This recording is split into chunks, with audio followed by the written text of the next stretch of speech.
G'day and welcome to the first match review of 2022, albeit a practice match. And joining me to discuss today's game, because I wasn't there myself, but I wanted to get something up on the channel ASAP. And it's only a couple of hours since the final siren sounded. And joining me is the editor and journalist from the Inner Sanctum and a Carlton supporter, mind you, Jono Baruch. Pleasure having you on, mates. What was it like there this morning? A very, very strange time to start a football game, 10 a.m. What was it like there this morning, mate? Thanks for coming on. Cheers, Heath. It's great to be here. It was a good vibe. It was good to be back at the old ground.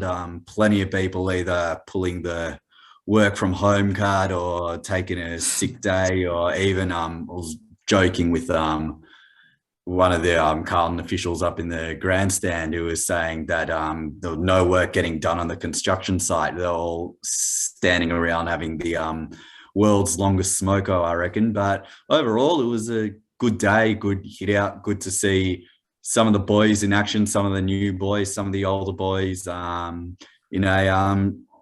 Interesting, scrappy affair, bits to take out of it either way, which I'm sure we'll run through in the next 15, 20 minutes. Just overall, I think if you're a Carlton fan, you'd be happy with more of what you saw than what you weren't happy with.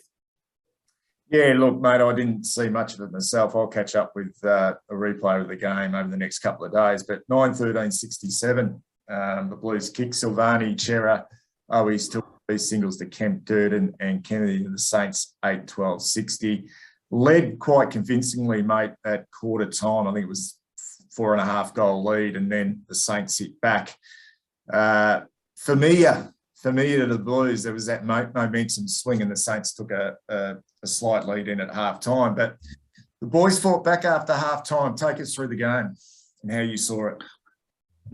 Well, if you thought the 5-goal swings were a thing of the past, it clearly wasn't. Carlton didn't kick a goal in that second quarter. It was interesting the day, because whoever was kicking to the legend stand and end of the ground, that's where most of the goals were kicked, and there wasn't any breeze to contend with at all. Pretty grey, overcast, muggy day at Icon Park, and the first half was really tailored to us. The first quarter, Carlton, 5 goals, looked great, controlling it out of the middle, hitting up targets, forward pressure was on. Jack Silvani, two of his goals, both in the first quarter, both from run-down tackles as well. So he was really setting himself up. And then he went and did his thing towards the end of last year where he pinch hit in the ruck. So he did that for most of the game, for about 3 quarters worth. So that was really good. And I think automatically you could see from the get-go, and I think this is one of the big outliers that came out for me, was the engine room and the way it functioned. And missing our best player for the first month of the season, give or take. But even then, it just looked better. In previous seasons, you'd look at the Carlton centre bounce and there wouldn't be Cripps, there wouldn't be Walsh, and it's just like, oh, well, what's going to happen now? And whereas most of the time today, I actually had them written down. You had Cherry in at most of the centre bounces. You had Georgie Hewitt in at most of the centre bounces. Zach Fisher, Matthew Kennedy were in the other centre bounce rotation there, along with Patrick Cripps as well. So you can see that getting deeper, and it even showed with the way that we were able to control the ball bursting out of the stoppage and even hit it with pace as well. Like, there were a couple of times, particularly in that first quarter, Zach Williams, who we'll talk about a little bit later, comes bounding in off the half back line, attacking the centre stoppage with pace and really driving the ball forward into an attacking foray, and then to get the pressure at the coalface in the forward half really set us on our way to those first five opening quarter goals. So that was really pleasing to see, and it looked on. If you're asking me what's the type of blueprint that Carlton want to play, it would be hit it with pace, be contested around the ball, and when the ball hits the ground, just pressure.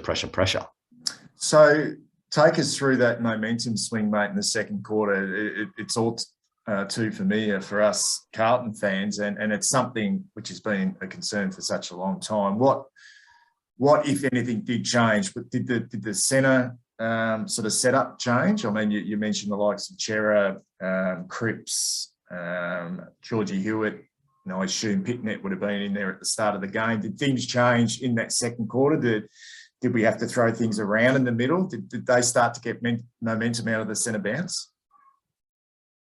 They started to get a little bit around the ground. And like an area for concern, obviously, with Carlton is the defensive setup and how they defended the ground, which is something I had a real keen eye on today. And it was, for those that are at the ground who would be able to tell you, it was usually McGovern and Oscar McDonald were playing deep along with Jacob Wiedering. And let me tell you, it's a very different proposition to when Jacob Wiedering's not a kick and a half away from the play, controlling to end, everything else. But mainly it was McGovern and McDonald who were sort of playing that goalkeeping role. So kind of copying what Melbourne did last year with the likes of Stephen May and Jake Lever, trying to hold a key defender as deep as possible. Yeah. And there were a couple of times when they managed to get out the back. There were a couple of times when Max King just had the mismatch and reached all over his opponent, which is what he does, is 200 centimeters tall, for God's sakes. And there were a couple of times as well when it was just some ill discipline. Jordan Boyd, who I thought actually looked quite okay, a direct turnover led to a goal. And there was even one instance on the half forward flank where Patrick Cripps was a little bit of showboating, tried to do a bit too much, left the defence exposed. St Kilda go on a fast break and they convert. But there were definitely times where you felt that Steele started to assert himself, who ran around with Cripps for most of the day. Tim Membry, who's gotten older Carlton quite a few times in recent history, he started to get into the game a little bit more. So that was really it. And as you said, they went into halftime with a little bit of the lead. Yeah, and obviously it became a bit of an arm wrestle after halftime. Ended up being a 7-point, I think, what was it, a 7-point win in the end. I think scores were pretty much level, sort of early stages of that last quarter. Just with that midfield setup, mate, what was the balance like? I'm interested in the balance of this midfield, and we seem to have a lot of inside players in there. Obviously, Cripps, Kennedy. I even see, Georgie Hewitt as an inside player. I'd be interested, did the balance look better? Because what we've seen in the past, it's been a little bit all duck and no dinner with Patrick Cripps, pretty much trying to do everything, playing an inside player and an outside player. Was he a little bit more refined in his game today? I know you said that he had that brain fade where he tried to do it a little bit too much, but the vision I saw was Patrick Cripps getting the ball and pretty much first option football, feeding it out. Did you find the balance a little bit better than what we saw last year? Yeah. Small samples. Yeah, he moved really well, but you always say that about Cripps at this time of the year. He's always moving really well early in the year and then sort of takes off. But I think, and this is the beauty about Adam Chera, where just the way that they worked together with each other and complemented each other. So Cripps was looking good, chiseled, started to assert himself as the game got on. And I haven't seen the stats from today. I don't know if they'll post any stats from today, but I'll be surprised if he, along with Chera, weren't our highest ball winners. The way that they worked off each other, and because Cripps is the big brute that we know who he is, and flattened Jack Steele once, which brought the crowd to their feet. But the way that Chera then worked off Cripps and had the football nous to link up with him and be the next link of the chain, and you can't help but think that if that's Cripps to Chera to Walsh, almost back in and hitting up the likes of, I know Harry Mackay wasn't there today, but to have the options of Harry Mackay, Charlie Curnow, Jack Silvani's probably going to play more third tall pinch hit ruck this year than being thrown around in previous years. So that's probably going to be the way it is. And again, like you said, with the setup, it used to be Cripps or Walsh or Bust. It just looks like there's a bit more structure around what they're doing and how they're doing. So I mentioned you had the first rotation and you had the second rotation, and it's more as in like, okay, well, there's a system here, and you could tell by the way that the players were running around too, like they were working for each other, lots of talk, which I noticed, plenty of talk and shouting out like, where's this, who's there, who's on. It's like all this normal stuff, but you could sense that it was a touch different. Like I think pennies dropped a little bit in terms of they know they have to play a bit more selfless football. And if you want to make a first impression, well, they did that today. Yeah, that's good news. And what the thing I noticed just in a small sort of vision I sort of watched was, and obviously Ed Curnow was a notable omission, even though he's getting towards the back end of his career. But the thing I noticed with Hewitt and Cherry is the amount of time they have with the ball and the steadiness and calmness they have with the ball in their hand. Whereas, no disrespect to Ed, it's everything's rushed, everything's sort of around the body or kick up in the air, and it's messy. Whereas I just felt for that first impression today that those two blokes, Cherry's young, Hewitt's right in that sweet spot, but they're both really quite calm with the ball in their hand. Did you notice that today? Yeah, definitely. And again, it just shows, you look at the way they set up today and the players that were playing in that AFL game and also in the VFL game too, or people that you thought would be in the VFL side, in the AFL side. Ed Curnow lined up in the VFL. He was having a kick as I was leaving Princes Park today. Paddy Dowd's running around. I mean, they're two prime examples of just what I see to be messy football. Dow's a poor kick. Ed busts his ring, but disposal's ordinary. And I mean, they're two players that we constantly will shake our head on. It's just the source of frustration with those two players. And even Will Setterfield, who was in the AFL side today, and he was steady playing. Yeah. He was steady. He was playing on the wing. He moved inside and around the contest a little bit.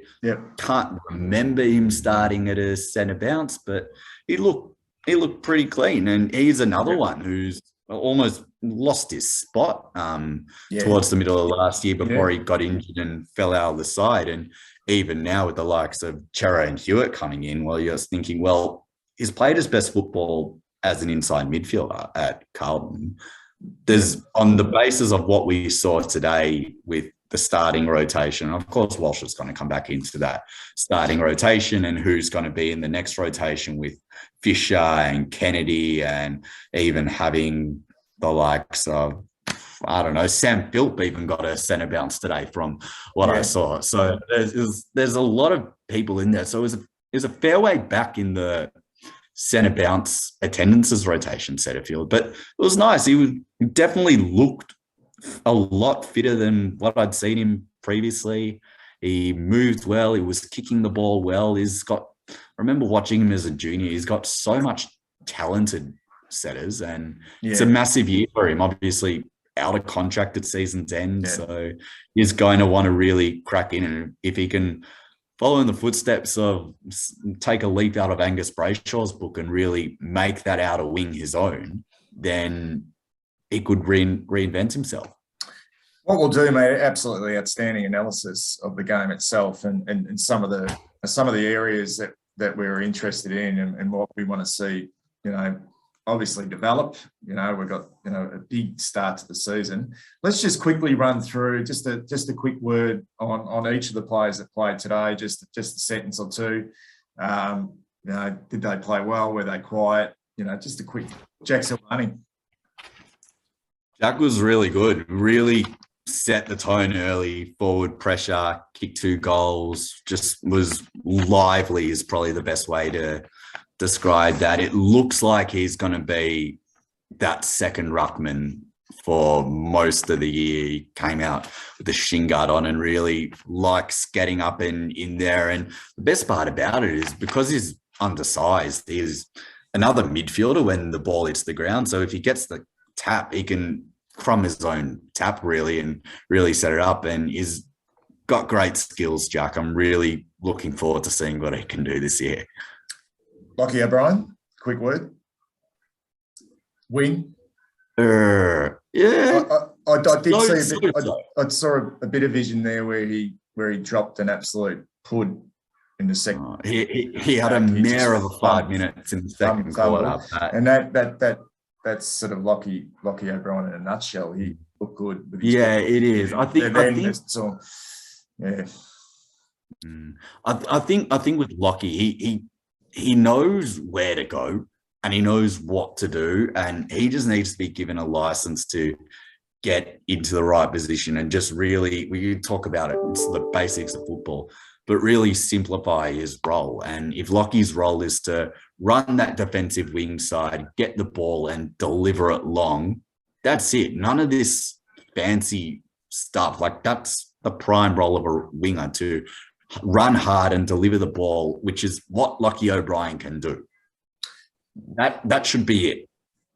Yeah, we mentioned Chera class today, really good start. So, you know, he looked the goods in what you saw. Williams, big year for Zach Williams. How did he go? Again, another one who made a really good first impression. He looks fit, moved back to half back, and as I said, really attacks the center of the ground and looks to impact that way. So, look, it's early February, so late February, I'm sorry. So what we're seeing now will be very different come June, July, and the start of the season too. So, but overall, it was a good start from Zach. First impressions of Gov down back, when we've touched on Cripper, but first impressions of Gov down back, new position for him.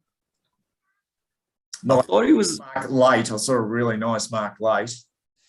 Yeah, he saved the game a little bit late there. But look, the coaches, Ash Hansen spoke after the game. They were really happy with the setup and the three tall backs. That's the way that they want to go throughout the year with the two lockdowns and Wiedering, and they'll start with Oscar McDonald in the round one team, and then they'll look to have Mitch McGovern there as the interceptor or another tall as the intercepting options. So he looked assured again. He was sort of playing as that last defender, really kind of like Stephen May or a Jake Lever did so well for Melbourne. So it's a start. He'll have a bigger test next week against Melbourne and the likes of Ben Brown and Tommy McDonald. So it'll be interesting to see how that goes against some different and more qualified opposition, but thought he looked okay. Quick one on the two boys taken in the 2019 draft, and I call it the ones we got because the Tom Papley deal fell through, and we probably would never have seen these two boys at Carlton, Brody Kemp and Corey Durden. Well, Brody Kemp's the one to get really excited about, I reckon. He was a little bit everywhere today, played forward, had a couple of really nice flies, like just the ball was coming in from the center of the ground, and you can just see this tall, like he's still a slight guy, Brody, but launching at the ball, and had a couple of shots on goal, nailed one slight drifter, but is a beautiful kick and is a beautiful looking footballer, just like you see him. He's a tall type utility and can run, can deliver the ball, good set of hands. And he looks like he really knows what he's doing when he's got the ball in hands, and has also got the spatial awareness around his body and just what his capabilities are. So he's had a good preseason, had a full preseason. Coaches are really happy with him. I think we'll be seeing a lot of him this year, and I'm really excited about what he can do. It was actually Sam Philp was the one I meant to say with Brody Kemp taken in the same draft. What I saw of Durden, the little bits and pieces I saw of Durden today, demonstrated to me that he actually can find the ball further up the ground. I know he's an inside forward 50 type small forward, but I him leading up at the ball carrier. Did you notice that today? He was actually on the end of quite a few passes.